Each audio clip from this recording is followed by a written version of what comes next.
ବର୍ଷାରେ ଲାଗୁନି ବ୍ରେକ୍, ପୁଣି ଆସୁଛି ଆଉ ଏକ ଲଘୁଚାପ। 4 ଜିଲ୍ଲାକୁ ଅରେଞ୍ଜ ଓ 13 ଜିଲ୍ଲାକୁ ଜେଲୋ ଆଲର୍ଟ। ରାଜ୍ୟରେ ବର୍ଷା ବିତ୍ପାତରୁ ନିସ୍ତାର ମିଳୁନଥିବା ବେଳେ ପୁଣି ଏକ ନୂଆ ସିଷ୍ଟମ ମୁଣ୍ଡ ଟେକୁଛି। ସିରିଜ୍ ଲଘୁଚାପ ପରେ ଏବେ ଅବପାତ, ଡିପ୍ରେସନ ପ୍ରଭାବରେ ସାରା ଓଡ଼ିଶା ଭିଜୁଥିବା ବେଳେ ଆସନ୍ତା 20 ଅଗଷ୍ଟ ବେଳକୁ ଉତ୍ତର ପଶ୍ଚିମ ବଙ୍ଗୋପସାଗରରେ ଆଉ ଏକ ଲଘୁଚାପ ସୃଷ୍ଟି ହେବାକୁ ଯାଉଛି। ବର୍ତ୍ତମାନ ଝାଡ଼ଖଣ୍ଡ ଓ ସଂଲଗ୍ନ ଗାଙ୍ଗେୟ ପଶ୍ଚିମବଙ୍ଗ ଉପରେ ସକ୍ରିୟ ଥିବା ଅବପାତଟି ପଶ୍ଚିମ ଉତ୍ତର ପଶ୍ଚିମ ଦିଗରେ ଗତି କରୁଛି ଏବଂ ଆଗାମୀ 12 ଘଣ୍ଟା ମଧ୍ୟରେ ଝାଡ଼ଖଣ୍ଡ ତଥା ଉତ୍ତର ଛତିଶଗଡ଼ ଦେଇ ଗତି କରି କ୍ରମଶଃ ଦୁର୍ବଳ ହୋଇଯିବ।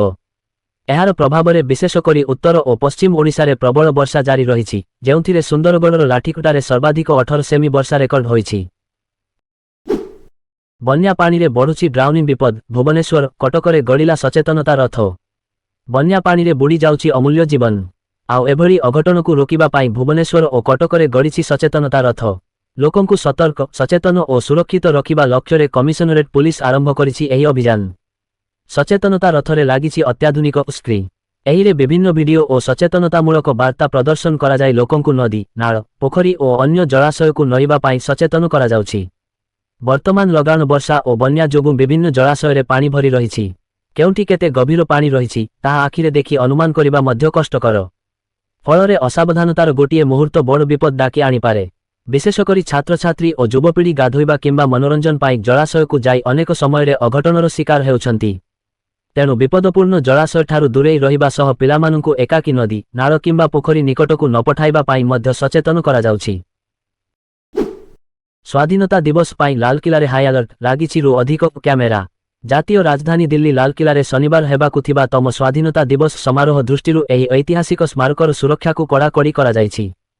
ପୋଲିସ ବହୁ ସ୍ତରୀୟ ଆତଙ୍କବାଦ ନିରୋଧୀ ପ୍ରତିକ୍ରିୟା ପ୍ରସ୍ତୁତ କରିବା ସହିତ ଏଆଇ ଆଧାରିତ ରୁ ଅଧିକ ସିସିଟିଭି କ୍ୟାମେରା ଲଗାଇଛି। ଜନୈକ ବରିଷ୍ଠ ପୋଲିସ ଅଧିକାରୀ ଶୁକ୍ରବାର ଏହି ସୂଚନା ଦେଇଛନ୍ତି।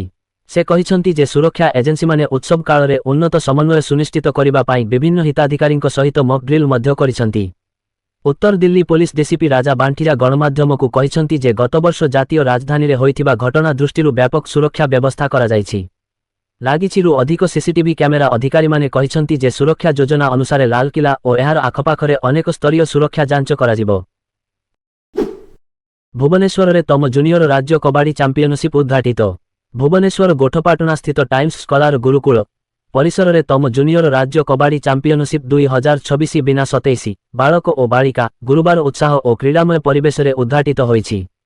ଓଡ଼ିଶା କବାଡି ଆସୋସିଏସନ ଓ ଟାଇମ୍ସ ସ୍କଲାର ଗୁରୁକୁଳ ର ମିଳିତ ଆନୁକୂଲ୍ୟରେ ଆୟୋଜିତ ଏହି ରାଜ୍ୟସ୍ତରୀୟ ଘାଟନୀ ସମାରୋହରେ ରୂପୁ ଭାତ୍ରା, କୋଟପଡ଼ା ବିଧାୟକ ମୁଖ୍ୟ ଅତିଥି ଭାବେ ଯୋଗ ଦେଇଥିଲେ। ଏହି ଅବସରରେ ପୂର୍ବତନ ବିଧାୟକ ସୁରେଶ ଚନ୍ଦ୍ର ରାଉତରାୟ, ଟାଇମ୍ସ ସ୍କଲାର ଗୁରୁକୁଳର ପ୍ରତିଷ୍ଠାତା ଅଧ୍ୟକ୍ଷ ଡ. ଶାରଦା ମିଶ୍ର, ଓଡ଼ିଶା କବାଡି ଆସୋସିଏସନର ସାଧାରଣ ସମ୍ପାଦକ ଅଜୟ କୁମାର ବେହେରା ଏବଂ ଟାଇମ୍ସ ସ୍କଲାର ଗୁରୁକୁଳର ଅଧ୍ୟକ୍ଷା ରଞ୍ଜିତା ମହାପାତ୍ର ପ୍ରମୁଖ ଅତିଥି ଭାବେ ଉପସ୍ଥିତ ଥିଲେ। ଘାଟନୀ କାର୍ଯ୍ୟକ୍ରମରେ ଅତିଥିମାନେ ଯୁବପିଢ଼ିର ସାମଗ୍ରିକ ବିକାଶରେ କ୍ରୀଡ଼ାର ଗୁରୁତ୍ୱ ଉପରେ ଆଲୋକପାତ କରିଥିଲେ। କବାଡି ଭଳି ଦଳଗତ କ୍ରୀଡ଼ା ଯୁବମାନଙ୍କ ମଧ୍ୟରେ ଶୃଙ୍ଖଳା, ଦଳଗତ ମନୋଭାବ, ଆତ୍ମବିଶ୍ୱାସ ଓ ନେତୃତ୍ୱର ଗୁଣ ବିକଶିତ କରିବାରେ ବିଶେଷ ଭୂମିକା ନିଏ ବୋଲି ସେମାନେ କହିଥିଲେ। ସଂଶୋଧନକୁ ନେଇ ମୁଖ୍ୟମନ୍ତ୍ରୀଙ୍କୁ ନବୀନଙ୍କ ଖୋଲା ଚିଠି, ସ୍ୱତନ୍ତ୍ର ଅଧିବେଶନ ଡାକି କେନ୍ଦ୍ରର ଏହିକୁ ବିରୋଧ କର। ନିକଟରେ ସଂସଦରେ ବିନା ବିତର୍କରେ ପାରିତ ହୋଇଥିବା ଖଣି ଓ ଖଣିଜ ଦ୍ରବ୍ୟ ବିକାଶ ଏବଂ ନିୟନ୍ତ୍ରଣ ସଂଶୋଧନ ବିନା 2026କୁ ନେଇ ଏବେ ଓଡ଼ିଶା ରାଜନୀତି ସରଗରମ ହୋଇଉଠିଛି। ଏହି ବିଲ୍ ଲାଗୁ ହେଲେ ରାଜ୍ୟର ନିଜସ୍ୱ ସ୍ୱାର୍ଥ କ୍ଷୁଣ୍ଣ ହେବା ସହ ବିପୁଳ ରାଜସ୍ୱ ହାନି ହେବାର ଆଶଙ୍କା ପ୍ରକାଶ କରି ବିରୋଧୀ ଦଳ ନେତା ତଥା ପୂର୍ବତନ ମୁଖ୍ୟମନ୍ତ୍ରୀ ନବୀନ ପଟ୍ଟନାୟକ ମୁଖ୍ୟମନ୍ତ୍ରୀ ମୋହନ ଚରଣ ମାଝୀଙ୍କୁ ଏକ ଗୁରୁତ୍ୱପୂର୍ଣ୍ଣ ଚିଠି ଲେଖିଛନ୍ତି। ନିଜର ଏହି ପତ୍ରରେ ନବୀନ ସଂଶୋଧିତକୁ ତୀବ୍ର ସମାଲୋଚନା କରିବା ସହ ରାଜ୍ୟ ସରକାରଙ୍କୁ ଏହା ବିରୋଧରେ ଠିଆ ହେବାକୁ ଦୃଢ଼ ଆହ୍ୱାନ ଦେଇଛନ୍ତି। ଶ୍ରୀ ପଟ୍ଟନାୟକ ତାଙ୍କ ଚିଠିରେ ସ୍ପଷ୍ଟ ଭାବେ ଦର୍ଶାଇଛନ୍ତି ଯେ ଏହି ନୂଆ ସଂଶୋଧନ ବିଲ୍ ଓଡ଼ିଶାର ନିଜସ୍ୱ ପ୍ରାକୃତିକ ସମ୍ପଦ ଉପରେ ଥିବା ସାମ୍ବିଧାନିକ ଅଧିକାରର ସିଧାସଳଖ ବିରୋଧ କରୁଛି। ଓଡ଼ିଶାର ଅର୍ଥନୀତି ଓ ବିକାଶମୂଳକ କାର୍ଯ୍ୟ ମୁଖ୍ୟତଃ ଖଣି ରାଜସ୍ୱ ଉପରେ ନିର୍ଭରଶୀଳ ଥିବାବେଳେ ନୂତନ ନିୟମ ଦ୍ୱାରା ଖଣି କ୍ଷେତ୍ରରେ କେନ୍ଦ୍ର ସରକାରଙ୍କ ହସ୍ତକ୍ଷେପ ଅହେତୁକ ଭାବେ ବୃଦ୍ଧି ପାଇବ। ଫଳରେ ଓଡ଼ିଶା ଭଳି ଏକ ଖଣିଜ ସମ୍ପଦ ଭରା ପ୍ରମୁଖ ରାଜ୍ୟର ଘୋର ଆର୍ଥିକ କ୍ଷତି ଘଟିବ ବୋଲି ସେ ଆଶଙ୍କା ବ୍ୟକ୍ତ କରିଛନ୍ତି।